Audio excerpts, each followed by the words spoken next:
चाहे हिंदू हो या मुसलमान, दिल्ली पुलिस दोनों के खिलाफ कार्रवाई कर रही है। यही कारण रहा कि कल हमने देखा एक व्यक्ति जिसको जुलूस की परमिशन नहीं मिली, उसको भी यहां पर गिरफ्तार करके पुलिस जेल में डालती है। लेकिन आप लोगों की ओर से बार बार ये रोना रोया जा रहा है, ये दिखाया जा रहा है कि दरअसल दिल्ली पुलिस और बीजेपी की सरकार सिर्फ मुस्लिम समुदाय को ही, एक पर्टिकुलर समुदाय को टारगेट कर रही है और उनके खिलाफ कार्रवाई कर रही है। दूसरा पक्ष आप लोगों को नजर क्यों नहीं आता है असीम वकार साहब? और ऐसा कहकर क्या आप लोग माहौल को और ज्यादा आग में घी डालने का काम नहीं करते हैं? देखिए, थोड़ा से आपने कम आरोप लगाए मुझ पर और मेरी कौम पर, मुझे अचंभा हुआ। मुझे आपसे और उम्मीद थी कि थोड़ा सा और बड़े बड़े आरोप मुसलमानों पे लगाइए। आपके कौम पर कौन से आरोप लगाए असीम वकार जी? आपके कौम की कौन सी बात कही मैंने? नहीं, सुनिए, नहीं, ये गलत बयानी बिल्कुल नहीं, गलत बयानी बिल्कुल नहीं असीम वकार जी। सुन रहा था बड़े सुकून से, किसी के बीच में बोला नहीं। नहीं तो आप गलत बयानी करेंगे तो मैं आपको करेक्ट करूंगी या नहीं करूंगी? सुना मैंने, और मैं ये कोशिश करूंगा। इतनी देर से इसलिए मैंने आरोप लगाए कि आपने ये कह दिया कि आप रोना रोते हैं, और आपने ये कहा, और आपकी कौम ने ये कहा, और आपकी कौम ने नहीं कहा, आपकी पार्टी की बात कही है। दंगे दोनों तरफ से हुए मैडम, शब्द मत डालिए, सब जिम्मेदार लोग हैं। सुनिए मैडम, हाँ तो गलत बयानी मत कीजिए ना, झूठ मत बोलिए असीम वकार, पूरा देश देख रहा है। ठीक है, अरे सुनिए मैडम, पूरा टाइम तो आप ले लेंगी मेरा। हम सब तो जिम्मेदार लोग हैं। हमारी जिम्मेदारी ये है कि अगर कहीं दंगा हो रहा है तो उसको रोका जाए, उसमें आग में घी ना डाला जाए। मैं अपनी जिम्मेदारी तो कम से कम यही समझता हूं। लेकिन इसका यह मतलब नहीं है कि अगर मैं अपने को जिम्मेदार समझ रहा हूं, जिम्मेदार नागरिक हूं, तो इसका यह मतलब भी ना निकाला जाए कि मुझे या मेरे लोगों को या मेरी जाति और मेरे धर्म के लोगों को गाली बक के निकल जाएगा, मैं सुन लूंगा। मैं सुनूंगा भी नहीं। मैं जवाब रखता हूं, जबान रखता हूं मुंह में। दिल्ली कमिश्नर साहब से, दिल्ली पुलिस कमिश्नर साहब से मैं पूछ रहा हूं कि वो जुलूस जिसमें कट्टे लहराए गए, मैंने भी एक ट्वीट में आपको टैग किया है, जरा एक बार वो वीडियो देखिए और मुझे गिन के बताइए कितने कट्टे दिख रहे हैं इसके अंदर। उन कट्टों से फायर हो रहा है। क्या दिल्ली कमिश्नर पुलिस साहब गिरफ्तार करेंगे उसको या हम लोग करेंगे? कार्रवाई दिल्ली पुलिस करेगी या हम लोग करेंगे या आम आदमी करेगा? एक बार देखिएगा। आप ही का वीडियो है, मेरा नहीं है। आप इतनी देर से आरोप लगा रही हैं, आप ही का एक सहयोगी चैनल, आप ही का सहयोगी चैनल वहां लोकल के लोगों से इंटरव्यू ले रहा है जो हिंदू भाई हैं। वो क्या कह रहे? वो कह रहे नहीं, अंसार नहीं था, वो तो बचा रहा था। आतिशी गलत बोल रही हैं। आपको माना जाए सही, आतिशी गलत बोल रही हैं। नहीं, मैं फिर भी ये कह रहा हूं, जो दोषी है कार्रवाई कीजिए। असीम वकार साहब, एक मैं कह रहा हूं जो दोषी है कार्रवाई कीजिए। लेकिन ना, जो एंकर को निशाना बनाने की आप लोगों की आदत पड़ गई है। सुनिए असीम वकार साहब, इसको थोड़ा साइड में रखिए, मेन मुद्दे पर आते हैं। अभी आतिशी का हमने यहां पर दिखाया, उन्होंने एक फोटो भी ट्वीट किया है और आरोप लगाया है कि ये जो अंसार है वो बीजेपी का नेता है। ये टीवी स्क्रीन पर आपके ओवैसी साहब कल बता रहे थे, वीडियो में अंसार लोगों को समझा रहा है बिना इजाजत यात्रा क्यों निकाली गई, अंसार को आरोपी बनाना गलत है।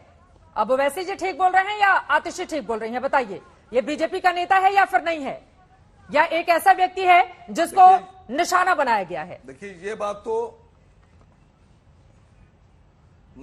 तो पूरा देश पूछेगा कि बिना परमिशन के यात्रा निकाली गई और अवैध हथियारों, तलवारों, चापड़ों, गड़ासों और कट्टों से लैस होकर निकाली गई। जवाब तो देना पड़ेगा, चाहे गृह मंत्री जी दें, क्योंकि गृह मंत्री के अंडर में वो क्षेत्र आता है। वो पहली यूटी है जिसका पुलिस गृह मंत्री जी के पास है। जवाब तो देना पड़ेगा, कैसे निकाली गई? पूछ लूंगी। अगर पुलिस ना चाहे और सरकार ना चाहे तो परिंदा पर नहीं मार सकता मैडम। सवाल पूछना पड़ेगा और देश पूछेगा सवाल।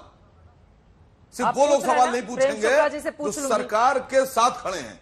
ठीक है, प्रेम शुक्ला जी से पूछ लूंगी मैं, लेकिन सवाल पूछ रहा हूं मैडम। हाँ, पूछ, आप ही का सवाल लेकर उनके पास में जाऊंगी आंसर के लिए। लेकिन असीम वकार साहब, यहाँ पर दोनों पक्षों के खिलाफ कार्रवाई की गई है या नहीं की गई है, नंबर 1।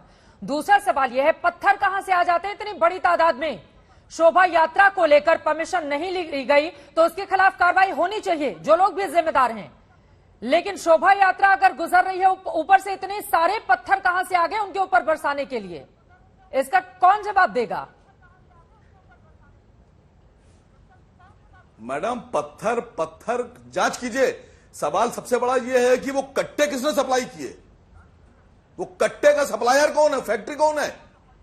और कौन लोग कट्टे लेकर उनको लाके दिए हैं, आयोजकों से पूछा जा रहा है ना। सोनू शेख नाम का एक आम आदमी साइड दिखता लगाइए है मैडम, नीले रंग के कुर्ते में, NSA में कहां से जेल पाया जाना वो चाहिए, कट्टा, बड़ा सवाल है। बिल्कुल ठीक है, इसका जवाब मैं लूंगी प्रेम शुक्ला जी से, लेकिन एक बार फिर से दर्शकों को बता दें अंसार को लेकर ये देखिए तस्वीरें आपके सामने हैं। आम आदमी पार्टी की ओर से आरोप लगाए जा रहे हैं बीजेपी पर कि बीजेपी का नेता, आरोप प्रत्यारोप जारी है। लेकिन इन सबके बीच में सीधे आपके पास आते हुए विक्रम सिंह जी, सबसे महत्वपूर्ण सवाल पॉलिटिक्स तो हो रही है, लेकिन दिल्ली पुलिस की भूमिका पर भी बहुत सारे सवाल हैं। और पुलिस क्या ये लगा पाई है कि हिंसा की शुरुआत कहां से हुई, इसका पता अब तक नहीं चल पाया है कि किस वर्ग की ओर से पहले इस हिंसा की शुरुआत की गई। कई ऐसे दांवपेच हैं जिनका सुलझना बाकी है और दिल्ली पुलिस की भूमिका भी बहुत सारे मसलों को लेकर सवालों के घेरे में है। वो कह रहे हैं परमिशन नहीं ली गई जुलूस की, तो इतने सारे पुलिसकर्मी फिर जुलूस के साथ, शोभा यात्रा के साथ क्यों आगे बढ़ रहे थे? विक्रम सिंह जी। चित्रा जी, आपने मेरा काम बहुत आसान कर दिया। पुलिस का काम बड़ा सीधा है, 2 धन 2 बराबर होता है 4, न 4.25 या 3.25। बिल्कुल। अगर उन्होंने दरखास्त दी थी, आवेदन पत्र दिया था जुलूस के लिए, अगर उत्तर नहीं मिला, इसका यह मतलब नहीं है कि आप समझते हैं कि पुलिस की मूक सहमति थी और जब तक कि आपको लिखित सहमति न मिले जुलूस नहीं निकलना था। पुलिस की जिम्मेदारी थी कि अगर उनकी बिना इजाजत के जुलूस निकला तो वो मूक दर्शक कैसे बने रहे। उम्मीद कर रहे थे कि इत्तेफाकन सब शांतिपूर्ण निपट जाएगा, हमारी दोनों तरफ से वाह वाह हो जाएगी, जुलूस वालों की तरफ से भी, राजनीतिक आकाओं से भी और जनता से भी। इस तरीके से पुलिस का काम नहीं चलता है चित्रा जी। ये है कि न ये कसीदों से चलता है न दोहे से, ये है इंतजामिया पुलिस, ये चलती है लोहे से। हर थाने में 6 रिकॉर्ड होते हैं जो कि इस तरीके के तत्वों के बारे में जानकारी रखते हैं। त्योहार रजिस्टर, गुंडा रजिस्टर, सांप्रदायिक सूचना रजिस्टर, सांप्रदायिक गुंडा रजिस्टर, हिस्ट्री शीट, थाना अध्यक्ष गोपनीय डायरी।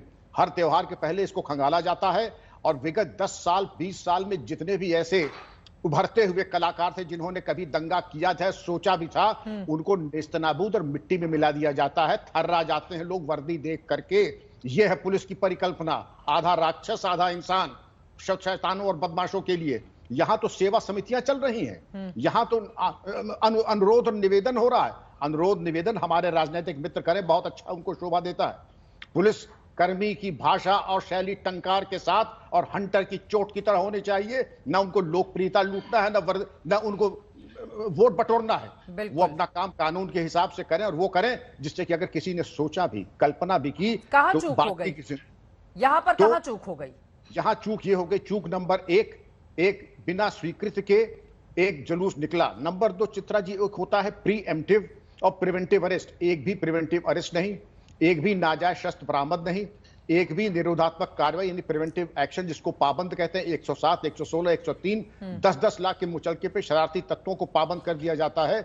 एक नारा निकला और 10 लाख रुपए गए। किसकी हिम्मत है? ऐसा कौन सूरमा है जो 10 लाख गांव पे लगाएगा?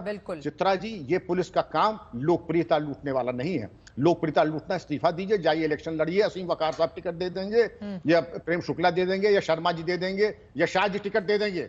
लेकिन अगर टिकट लड़ना है तो बात अलग, पुलिस में मत रहिए, और पुलिस में रहना है तो वो कीजिए जिसकी आप तनख्वाह लेते हैं। लेकिन यहीं पर एक और सवाल आ जाता है, जहांगीरपुरी वाले शोभा यात्रा को लेकर जो दूसरा पक्ष है शोभा यात्रा निकालने वाला, वो परमिशन के लिए गया था, वो चिट्ठी भी मेरे पास है। अब परमिशन मिली नहीं मिली, पुलिस मना कर रही है, जबकि दूसरा पक्ष ये कह रहा है कि हमने तो शोभा यात्रा के लिए बाकायदा इजाजत के लिए हम थाने तक गए थे। तो इस मामले में ये बात समझ में नहीं आ रही थी कि परमिशन थी या फिर नहीं थी। और पुलिस ने अगर देखा कि जहांगीरपुरी में शोभा यात्रा निकलनी है तो उसको रोकने के लिए अगर आपने इजाजत नहीं दी थी तो कोई भी कार्रवाई आपकी ओर से क्यों नहीं की गई? बिल्कुल सही निष्कर्ष, दोनों की तरफ से गलती थी। आयोजकों ने दरखास्त देख के अपने कर्तव्य की इतिशी समझ ली, जवाब आए ना आए जुलूस तो हमें निकालना है। पुलिस ने जब देखा कि जुलूस निकल रहा है, 5 से 6 आदमी इकट्ठा हो, उनकी वैसी सेवा होनी चाहिए कि आगे के 10 साल उनके जोड़ों में दर्द होना चाहिए। इस तरीके से पुलिस का काम नहीं चलता चित्रा जी, कि आप निवेदन कर रहे हैं, करबद्ध निवेदन और पुष्प वर्षा कर रहे हैं। This is all nonsense. इनको चाहिए नसीहत वहीं, प्रसाद वहीं मिल जाना चाहिए था पुलिस का, कि दोबारा दुस्साहस न करते। मनमाने तरीके से जुलूस नहीं निकल सकते हैं, दोनों तरफ से गलती थी। क्या प्रसाद मिलना चाहिए था दंगाइयों को? प्रसाद पुलिस के पास जो है उनकी झोली में वही दे सकते हैं। हंगामाए गिरफ्तारी में मुनासिब चोट पहुंचा करके यही प्रसाद पुलिस के पास है, इसके अलावा कोई प्रसाद नहीं है। हंगामाए गिरफ्तारी में मुनासिब चोट पहुंचा करके प्रिवेंटिव अरेस्ट 151 सीआरपीसी में बंद कर देना चाहिए।